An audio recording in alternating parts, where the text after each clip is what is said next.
Não, a reforma agrária é uma grande aliada na luta do enfrentamento à fome, né? O ocupar para alimentar para uma produção que chegue para todo mundo, uma produção de qualidade, a terra não sendo esse espaço ocioso, mas tendo uma função social ativa, que é aquilo que prega o MST, né? Usar a terra para que ela produza alimentos, para que ela produza moradia, para que ela seja um espaço de fato útil para que as pessoas tenham comida na sua mesa. E uma comida de qualidade, né? Não é só sobre alimento, mas é que alimento chega. A gente tem visto aí no último pleito eleitoral, na última legislatura, uma política de agrotóxicos, uma política de envenenamento do alimento, que eu acho que essa frase do ocupar para alimentar, ela vai exatamente disso. Ocupar para uma produção boa, saudável, de alimentos, e um alimento de qualidade, um alimento da agricultura familiar. Então, assim, essa frase é super importante. O governo tem o papel, primeiro, de fortalecer a descriminalização desses movimentos. Nós temos visto, inclusive com a CPI do MST,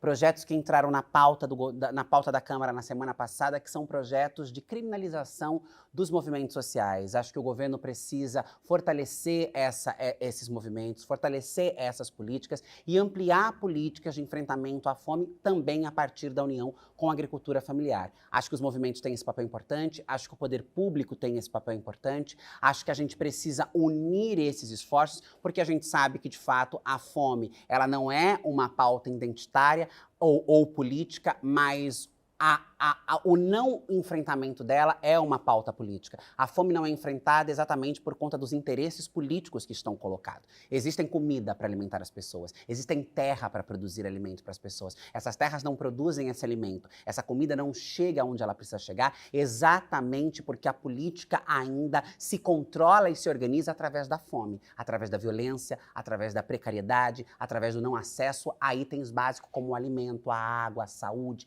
a educação. Então, eu acho que quando a gente olha para essas frentes, faz com que o poder público, não só, né, o poder executivo, mas até o próprio parlamento, olhe e compreenda isso e compreenda a magnitude desta frase, a gente vai buscando e consolidando espaços na sociedade de enfrentamentos da fome. Mas enfrentamentos da fome não só com políticas assistencialistas, enfrentamentos da fome com políticas de raiz, com mudanças estruturais, com a terra para que haja o plantio, com espaço para que as pessoas possam plantar, com comida de qualidade chegando na mesa de quem precisa. Deputada, a gente sabe, né, Bolsonaro perdeu as eleições em 2022, mas a gente tem um Congresso extremamente conservador, com muitos representantes da extrema-direita. Como fazer para emplacar pautas progressistas que encaminhem, sejam encaminhadas, que cheguem à sanção do presidente? Ai, que pergunta maravilhosa, que pergunta linda e que não vou te responder. Não tem resposta. Nós estamos lá todos os dias tentando aprender como é que a gente fura a bolha, como é que a gente barra o retrocesso, como é que a gente consegue votos para aprovar legislações, políticas públicas que são importantes. Tivemos uma votação recente no caso da prisão do deputado Brazão, que foi muito apertada, mas que ali tinha um dispositivo diferente, que era um dispositivo que unia em alguma instância os partidos e constrangia aqueles deputados que votassem diferente perante a sociedade. E mesmo assim, a votação foi bem apertada. Em pautas como, por exemplo, a pauta da reforma agrária, a pauta dos movimentos sociais, a pauta da ocupação da terra, etc., essa é uma pauta que não constrange. Muito pelo contrário, é uma pauta que, inclusive, encontra reforços na sociedade que é movida pelo preconceito, pela desinformação, pelo medo dos supostos invasores que foram fantasiados por esse reacionarismo. Então, assim, eu não tenho uma resposta. Eu acho que o que nós estamos fazendo agora, dentro do Congresso Nacional, tanto a Câmara quanto o Senado, e eu estou líder da bancada da Federação Pessoal Rede, é o diálogo. Dialogar com os líderes, fazer as obstruções que são necessárias e barrar. Você me perguntou sobre como aprovar. Eu estou tentando encontrar essa resposta. Mas o que nós estamos tentando fazer com esse sucesso nesse momento é frear. Se a gente não consegue aprovar, que a gente então não deixe passar, que a gente não deixe andar para frente. Não tenho uma resposta clara sobre isso. Espero que aos finais dos 4 anos de mandato, pronta para uma próxima legislatura, nós tenhamos condição de entender como é que nós vamos conseguir passar políticas importantes. Mas sem sombra de dúvida nenhuma, talvez para quem vai assistir esse vídeo, um dos passos mais importantes é as pessoas votarem com consciência, é as pessoas votarem em candidaturas de verdade, é a pessoa votar em representantes de verdade, porque é só mudando a cara do Congresso que a gente muda esse reacionarismo todo. Então, E a última pergunta, ela está totalmente alinhada nesse sentido, que é isso, para além de Bolsonaro, o bolsonarismo, a gente percebe uma ascensão dessa extrema-direita, especialmente com ideais neonazistas, neofascistas, no conjunto da sociedade, não só com essas figuras, mas no conjunto da sociedade. Então, assim, eu queria que você falasse um pouco das perspectivas dessa para o futuro, como você falou, de não só estar barrando, mas também propondo. O que a gente pode fazer de ação concreta para conseguir fazer com que as ondas venham de novo com essa onda progressista, e como você percebe que isso está mudando?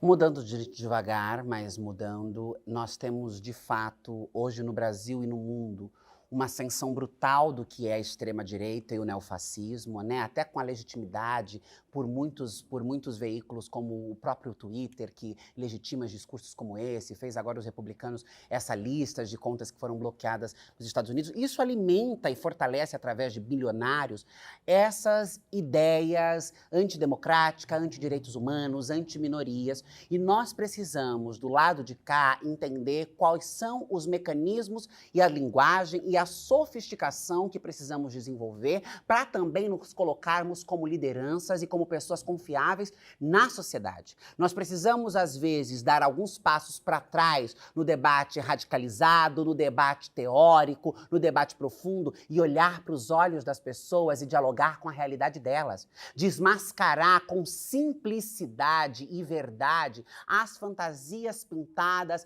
pela extrema-direita e por toda essa estrutura maquiavélica, que ela flerta com a família, ela flerta com a criança, ela flerta com o religioso, ela flerta com a proteção privada, do espaço privado, da terra. Tudo isso alimenta, move e seduz com uma facilidade muito maior do que o debate sobre, sei lá, o que a esquerda promove, eu quero o fim da polícia militar ou legalize as drogas já, que são debates importantes, mas que precisam ser feitos com conteúdo que chegue na periferia. Conteúdo que chegue na tia da igreja. A tia da igreja não quer a legalização das drogas. A tia da igreja não quer o fim da polícia militar, porque do lado de lá, o que está sendo pintado é o terrorismo.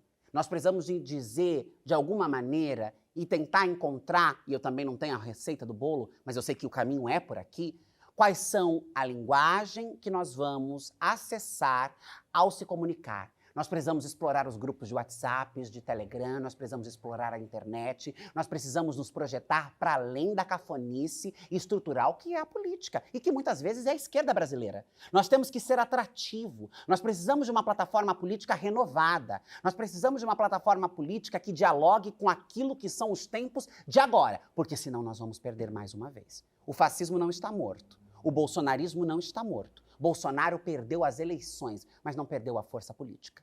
Nós vemos aí o que se manifesta nos projetos dentro da Câmara, nós vemos o que vai ser as eleições municipais, que inclusive são eleições extremamente importantes para demarcar isso. O bolsonarismo quer mostrar sua força agora, em 2024, nas eleições municipais em todo o país.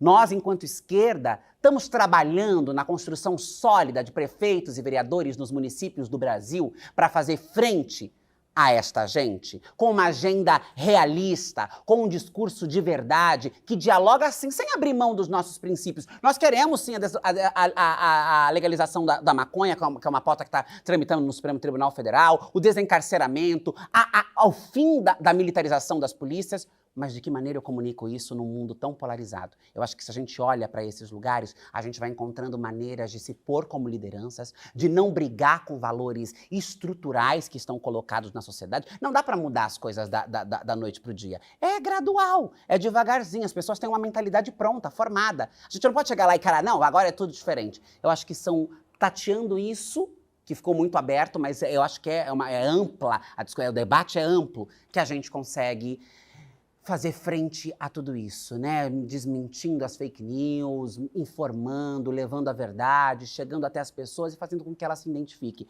O bolsonarismo atua muito por identificação, por pior que isso seja, é por identificação. A sociedade tem esses valores adormecidos nelas, né? O racismo, o ódio contra LGBTs, o ódio contra minorias sociais. As próprias minorias sociais às vezes reproduzem isso, que é a frase de Paulo Freire, quando a educação não é libertador, o oprimido quer ser opressor, e isso se reflete na identificação identificação que esses grupos têm com essas plataformas políticas.